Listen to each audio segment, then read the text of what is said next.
Okay, seems like I'm live. Let me just put up things on top. Okay. So hello everyone, I'm Cascader, and this is Advanced Dungeons and Dragons of Flame. And since it's Japan exclusive, it's obviously in Japanese. Anyway, let's get started on this. So, in 3, 2, 1, go! So we start with some long cutscene, I don't even know what they're talking about. However, you don't want to mash here, rather hold the button and then repress it when this text keeps scrolling. And thanks for the good luck, everyone.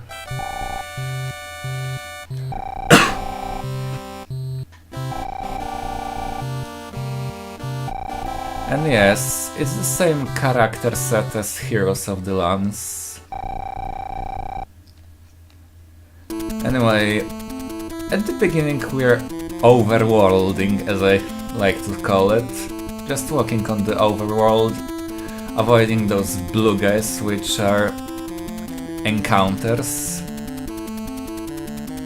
Luckily there is a limit of 3 of those guys at screen at once, so if I can just let them be somewhere where they won't bother me, I'll be fine.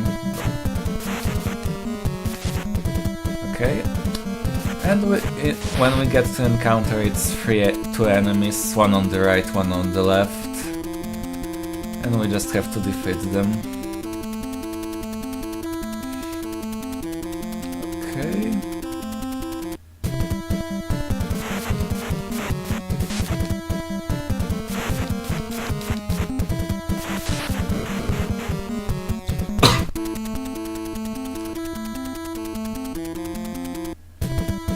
Okay, I went a bit too far to the right, but that's okay.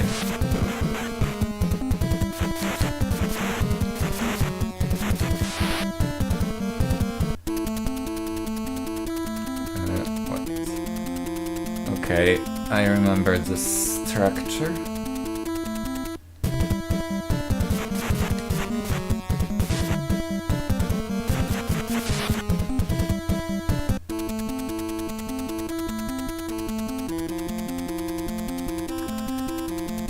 Okay, now we're in the forest maze, which isn't that problematic, but enemies are likely to get spawned in places where they are guaranteed to block you, so sometimes I might just go off my way to just despawn them. Oh wait, now I go here.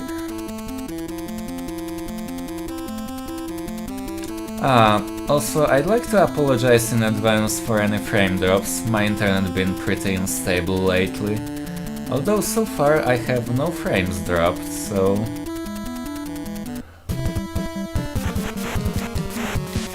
Ooh. I never saw enemies start this close to me.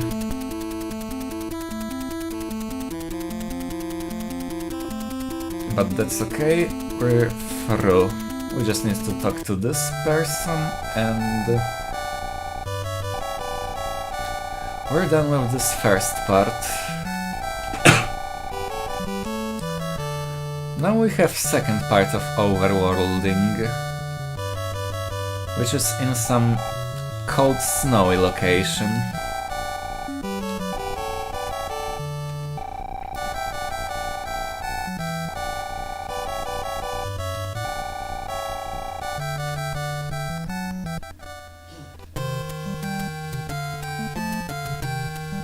Okay, I guess I go left later.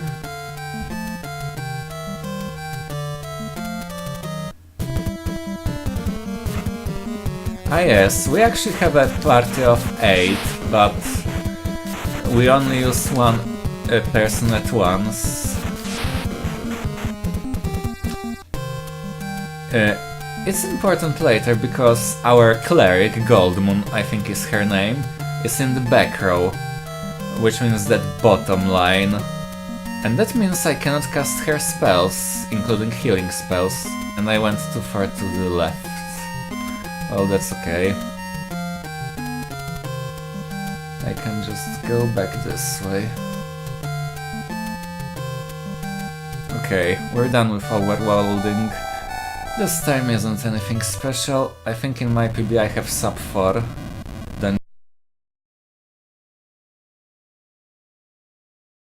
dungeon entry.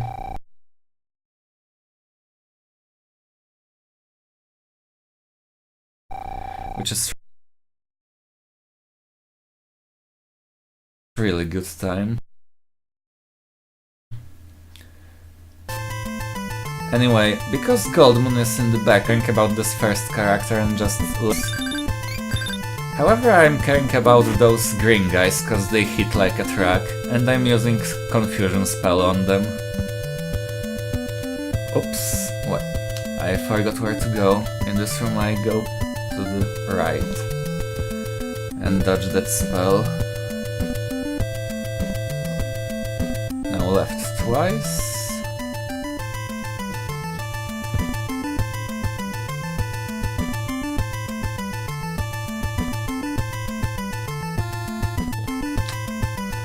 Okay, I was a little careless here, let's heal.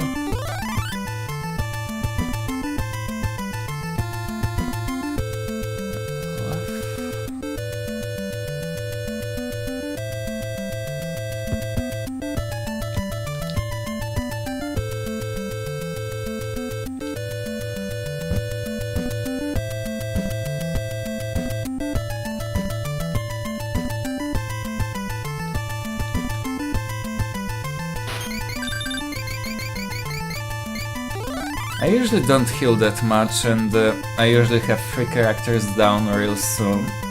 But since this is a marathon run, I'm gonna be extra safe and heal extra. Okay, I remember this room now. Here it's actually second door I have to enter.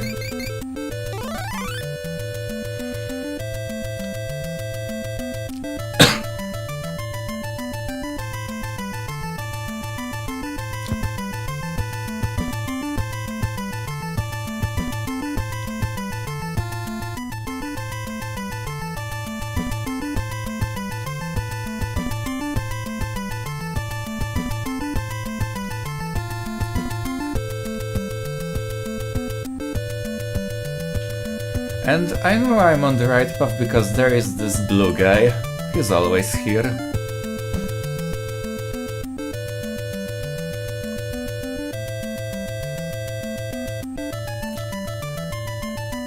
Okay, and we soon should be done with this dungeon. And now we enter the final dungeon, called Pax Tarkas.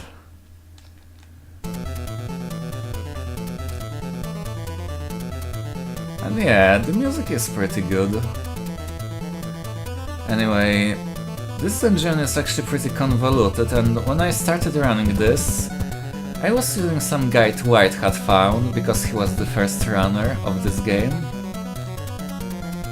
And by pure accident, I actually found a skip, which saves a bunch of time, because apparently that guide I was using, and White Hat too, was going all the way around and looping in this dungeon, and by pure accident, and by that I mean I got lost and got lucky, I found a way how to go faster through this place. Okay, that was left one, so now right one.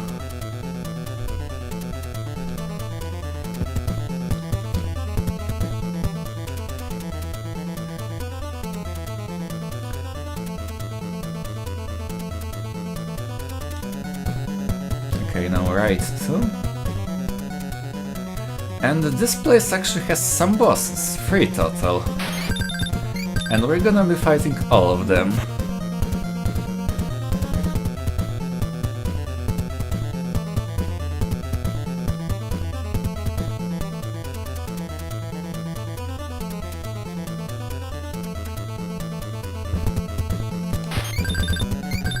Okay, confuse that guy.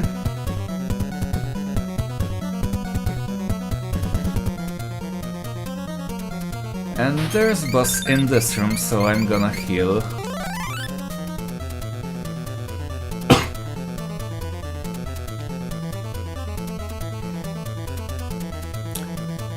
So, I don't even know what this boss is. I always thought it's some goblin, because it looks like some goblin.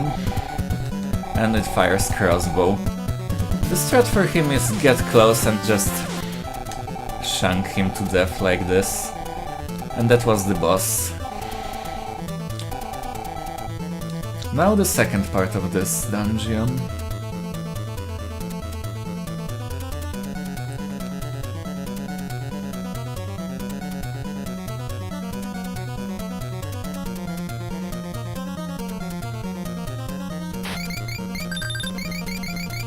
So, as I said earlier, I usually let my characters die. I usually at this point have this guy and that third slot first row guy dead. But this time, because it's a marathon run, I decided to play very safe and keep him alive. Except this first guy, I always get him killed, so I don't have to menu to get my cleric to the front row. Okay, now it's right 2.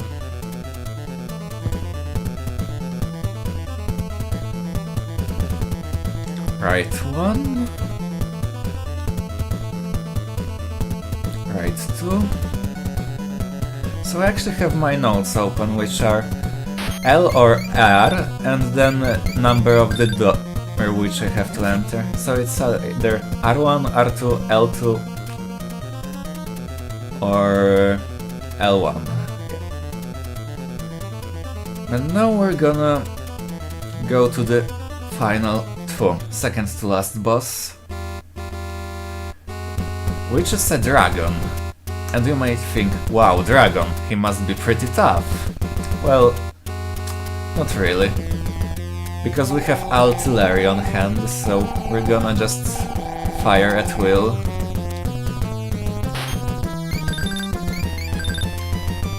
So, 1.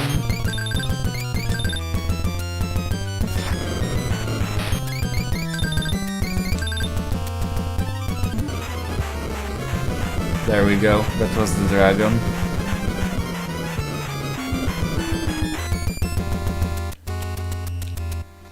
And now we freed some people. I don't know, there is, I think, translation for this game, but I never used it. And now we're actually gonna do a character switch to this guy, because he's a dwarf. And we need a dwarf because his low height will allow us to dodge every attack of the final boss. Well, most of them at least.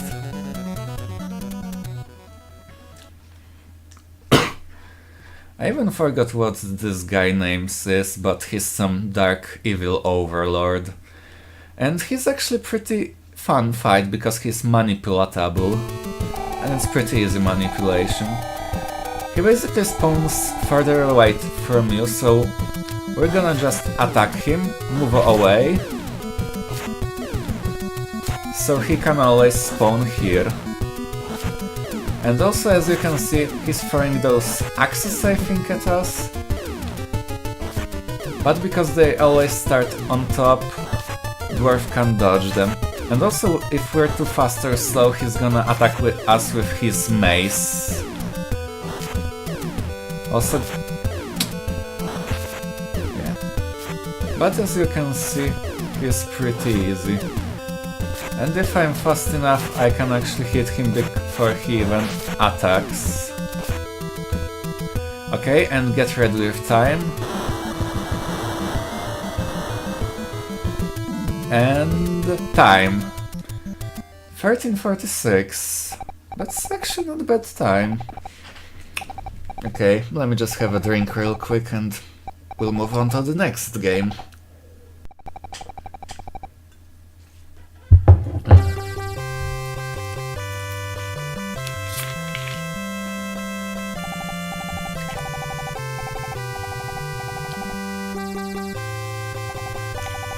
Thanks for the GGs, everyone.